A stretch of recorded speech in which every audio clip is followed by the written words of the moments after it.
Hi, and welcome to Your City. I'm your host, Lynne Turner Fitzgerald. Tina Hoeger joins us today. Tina is the Code Enforcement Division Manager for the City of Billings. Welcome. Thank you for being here. Thank you. Lot to talk about. Yes. I was doing a little research on code enforcement and did not really realize how broad a scope it is. Everything from weeds to Winnebagos. I mean, you guys cover everything. We do. And you've been in the position here just a couple of years, right? Right. But with the city prior to that. Yes. Okay. So I worked for the police department from '93 to the end of 2022 when I retired as a sergeant for the police department. And then I had a 3-week retirement and I started with code enforcement in end of 21. I started with code enforcement in January of 22. Oh, So okay. it's been 2 years now. Yeah. Time flies. Well, it does. Kind of a blur. Yeah, I know. Well, anyway, in doing the research, the first thing that comes to my mind with code enforcement is junk vehicles. And there's a lot more than that. But what is the process? What is defined? What defines a junk vehicle? So by code, it is inoperable and unregistered. So inoperable means you can't jump in it and start it and drive away.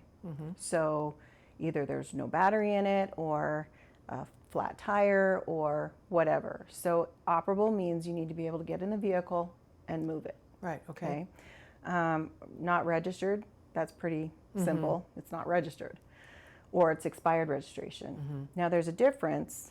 We don't handle vehicles, motorized vehicles that move under their own power on city streets. Those are handled by the Crime Prevention Center, and that's the volunteer unit through the police department. The junk vehicles or inoperable vehicles that we focus on are the ones that are actually physically on the property.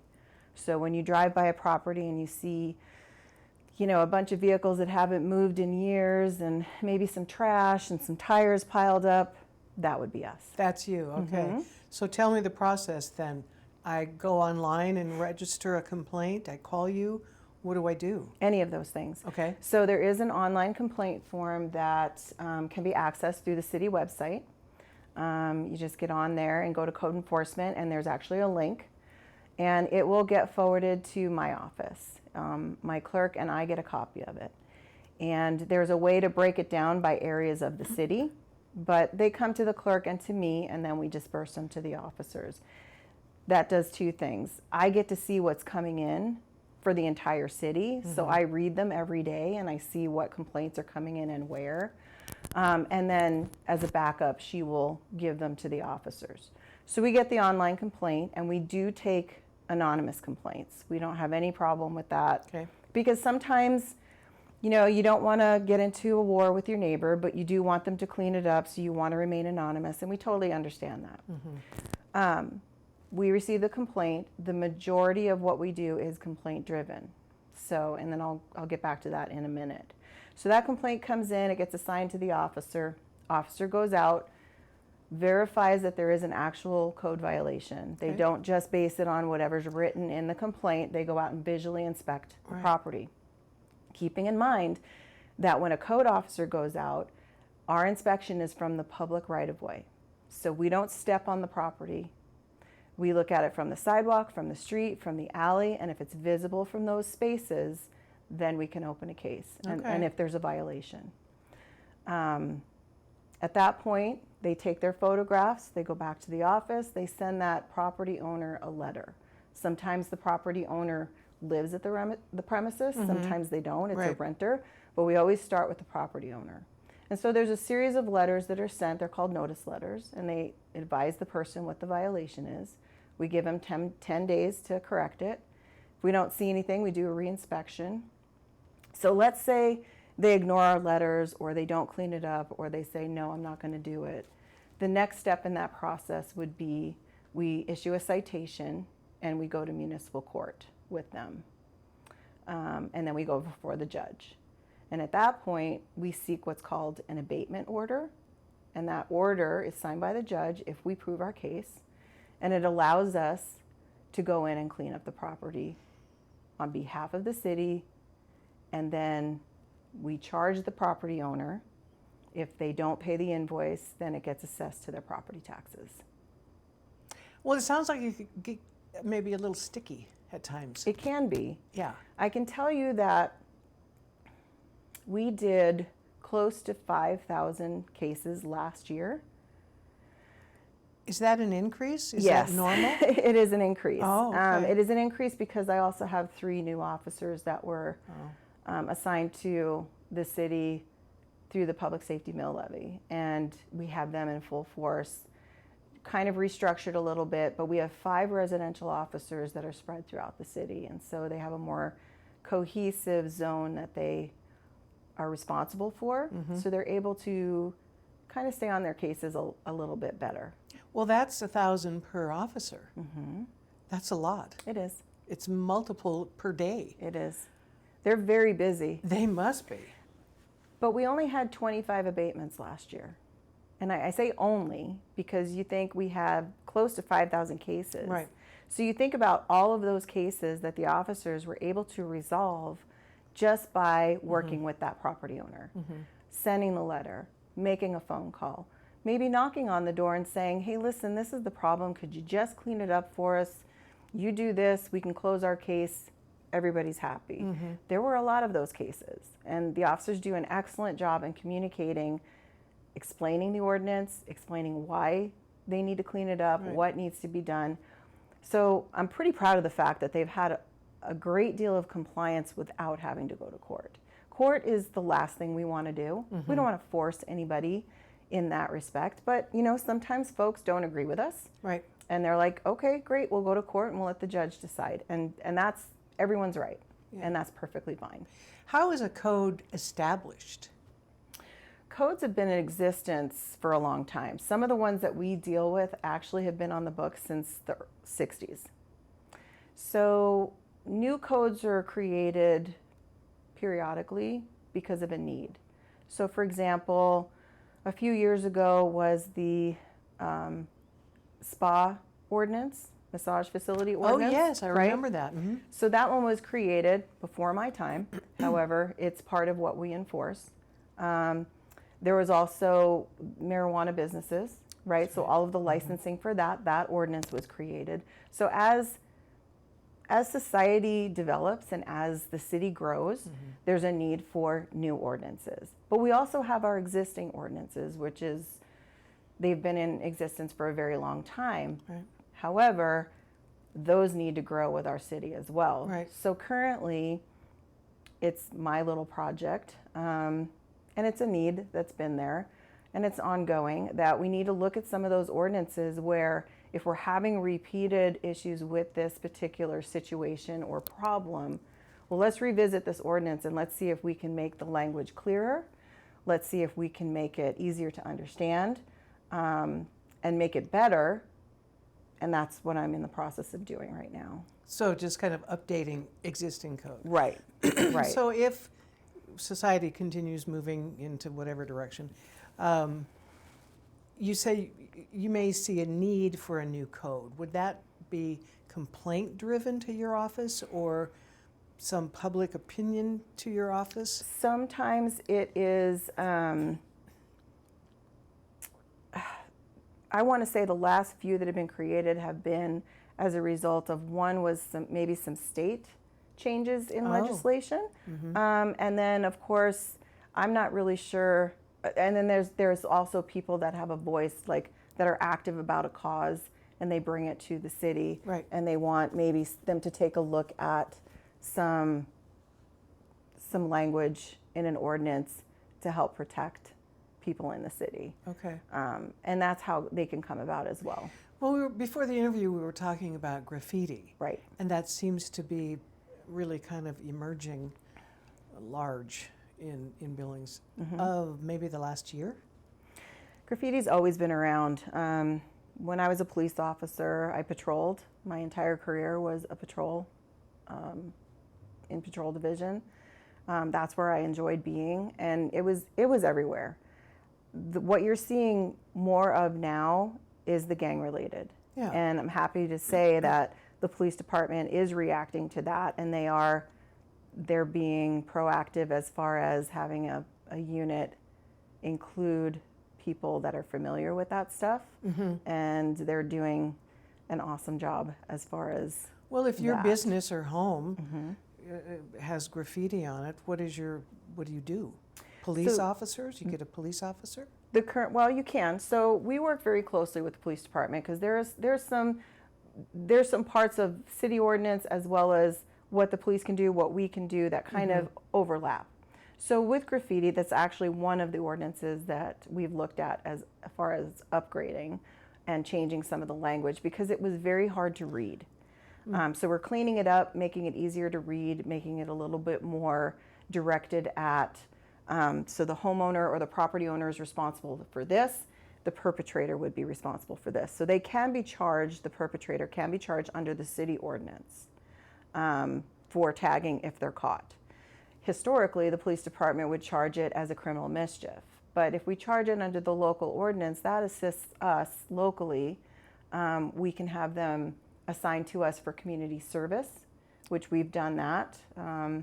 We had a gentleman who was arrested by the police department, charged with criminal mischief. It was a graffiti-related offense. And then when he was being sentenced, he was given community service. So we requested that he be assigned to us, and he paired up with our commercial officer and painted graffiti. I feel like that is full circle. I feel like that is... You painted over the graffiti? Yes. Okay. Yes, Okay. he cleaned it and painted over it. So what, did you talk to him afterwards? What was his reaction? I never got the chance to speak with him. Okay. He was assigned to my commercial officer, but you know, he didn't, there wasn't any pushback from him. My understanding is that he was very cooperative. He was easy to work with. Just did his community service like he had to and got through it. You know, Good. He didn't make any complaints or anything like that having to paint over graffiti. Well, I noticed on your website there are 3 hardware stores listed that will give you a discount on paint if you have been the victim of graffiti and need to paint over it. King's Ace Hardware, Billings Hardware, and Home Depot. Right. And I didn't know that. Yeah. So, and there's usually when, so my commercial officer handles all graffiti, whether it's residential or commercial. That is his thing. So if there's a graffiti complaint that we get online that somebody's building is tagged, right, whether it be gang related or not, they file a complaint with us. And we're like, okay, so we take a picture, we contact the property owner, and part of that letter that we send has that information in it. Oh, that's nice. Okay. Because any way that we can help those property owners, we will, right? So, so we contact the property owner, we request that they cover it or clean it, and we go that route with the ordinance. Okay. Clear vision is also under your purview, Yes. and that is intersections and alley approaches. Yes. Explain that. So clear vision is a safety issue, and as far as I know, I haven't been able to find anywhere that anything is grandfathered in when it becomes a clear vision issue, because that is a safety issue. That has to do with, you know, people not getting into crashes or not getting hit or things of that nature. So that applies to any kind of vegetation. It applies to fences. We have a lot of problems in the city with folks putting up fences. They fail to pull a permit, and or they end up putting it in clear vision. So there is a triangulation that we can do on our planning map that will show, and there's measurements depending on the intersection. So I don't have them memorized, but you can go to that table and you can pinpoint where those measurements are taken, and the computer program will triangulate that, right? So if you're in that triangle, you are in violation of clear vision. So a lot of times it's a matter of people's trees are maturing, so we just need them to cut some branches back to make it more visible. Sure. Or if your vegetation is too high, it needs to be cut down to 30 inches so we can see over it. I'm sure that I know I have, as I drive around town now, even on my personal time, I notice if I have to creep out somewhere. Oh, yeah. Now that I am familiar with some of these ordinances, it makes it more visible to me. Like I'm more aware of it. And I'm like, yeah, I could see how that is a problem. Fences are a huge problem because folks invest money to put up these fences, or they have a property that they purchased that already has this fence, right? That may be in violation. And it could be in violation. Right. So we're still navigating those waters because some fences have been in existence for a very long time. Mm-hmm. So we try to work with property owners case by case and see how we can best come to a resolution. Sometimes it's just by cutting it down by a certain amount, rather than having to move the Right. entire fence. Well, you just need to increase your visibility there. Exactly. Right. And clear vision is a huge issue because it is safety. It directly relates to safety.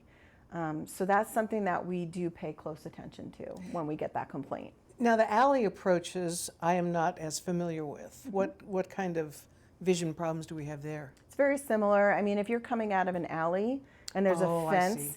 and you're coming onto a main street and there's a fence that is in clear vision, you have to creep all the way out practically into the street in order to see around that fence. So sometimes we have to have them angle it Okay. or cut it down. If they want to keep the height, they just need to push it in and angle it. It is a case-by-case basis, and Okay. the officers try very hard to not impact the homeowner, the property owner, Yeah. too terribly, but it is still a very important issue that we can't ignore. Well, is it the same process then to file a complaint if you see a violation like this? Go online. Yes, it Okay. is. It is. You can just go online. You can do it anonymously. Give us the location. We go out, check it out, and then we go from there. Okay. Snow. Let's talk snow since Okay. we're in the season of snow. We'll talk weeds later. Okay. What is the rule on snow removal? So I just recently started a blog on the code enforcement page, and actually you can go to the City of Billings website, and on the main page of the website there's the little ticker tape of round dots Yeah. on the bottom. You can click on Code Enforcement Corner, or if you go down to Magic City Spotlight, you can click on that. Okay. And it'll take you to the code enforcement blog post.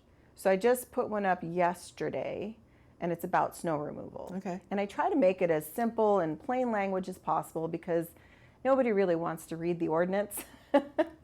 Right? I mean, nobody wants to take the time to do that. You just want to know what you're supposed to do or what you're Right. not supposed to do, right? So Right. that's the whole point of this informational blog, is that I'm trying to, and this just started, I just launched it like a week ago. Okay. I'm trying to push out information to the public that is timely, things that we're seeing on our side, like if we're seeing an influx of certain complaints, we'll say, okay, we need to address this because we want citizens to be educated so they know what they can and cannot do, so they don't have to deal with code enforcement, right? Yeah.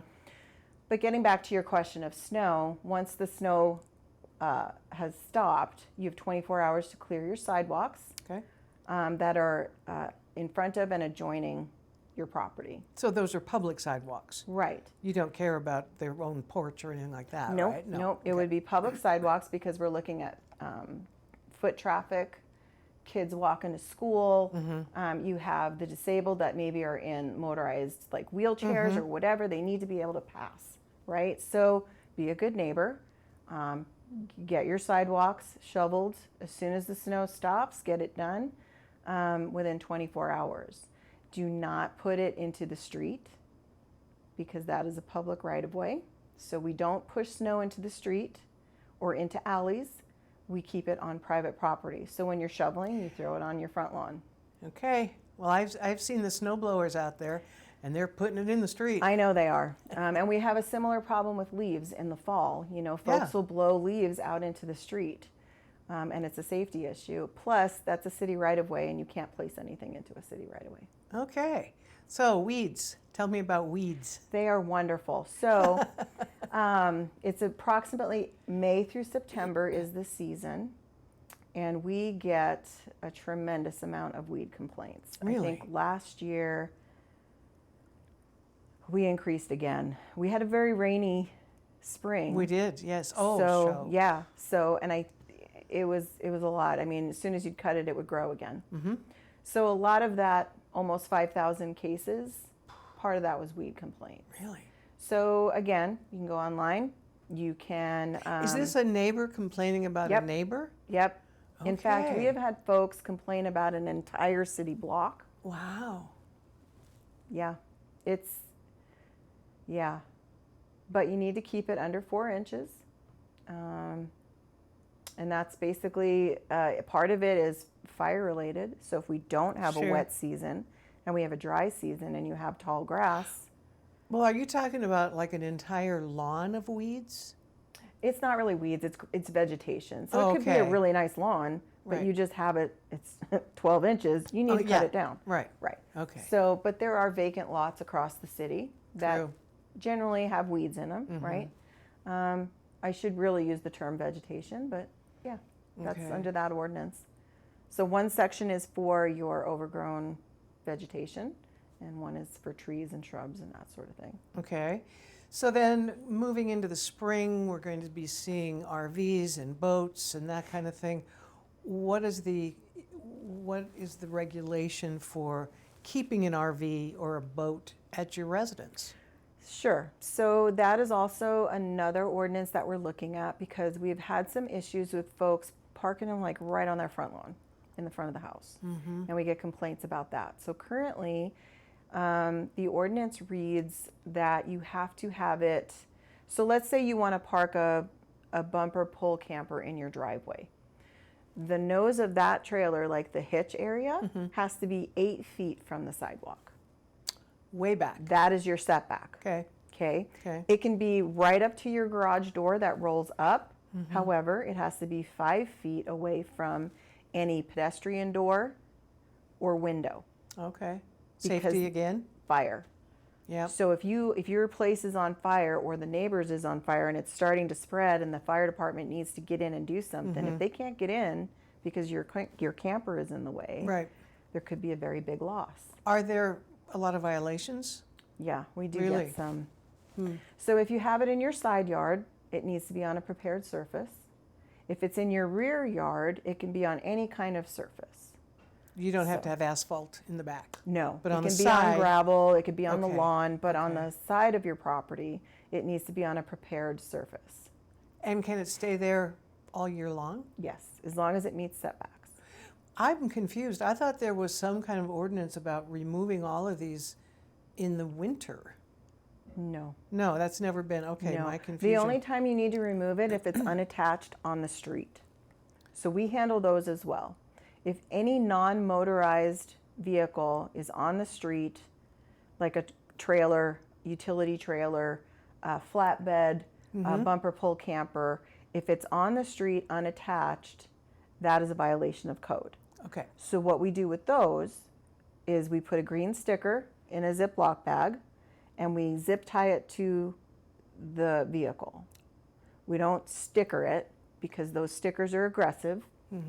And I don't like, people would have to scrape that off their vehicle. Yeah. So I tell my staff, don't do that. Put it in a Ziploc, zip tie it to the trailer so they can see it. And Yeah. it's bright green. You can't miss it.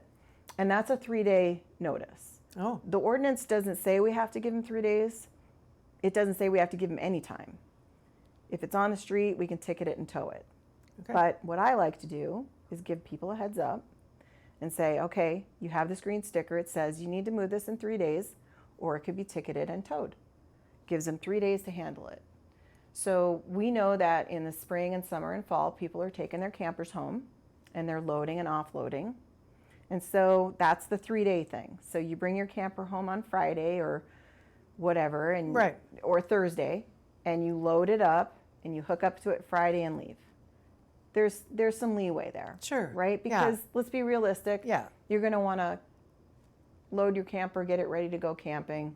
So we give that little bit of flexibility. That's good. The other option too is that you leave it connected to a vehicle. You're perfectly legal. Oh, okay. But you can't leave it sit there for 5 days. If you don't move the vehicle in 5 days, that's where Crime Prevention Center comes out. Anything motorized is Crime Prevention Center. We just have a couple minutes left, Tina, but I wanted to ask you about people residing in their motorhomes next to the house. Is that legal? So part of the ordinance that we're looking at too, it allows for 5 days. So let's say you have a camper in your driveway, it's legally parked in your driveway, Right. setbacks, whatever, and you have some family coming into town because you've got a big event. Sure. And you're going to let them stay in the camper. Max is 5 days. Okay. People cannot live in a camper on the property. All right. They can stay for 5, that's it. Well, we have run out of time, but there's an awful lot of information Yes. on the website, and I Yes. would really encourage people to go to it because Please it's pretty do. informative. And as a possible violator or as somebody, filing a complaint, it's good information on both sides. Right, and I'm always looking for input, so I always leave my information with the post.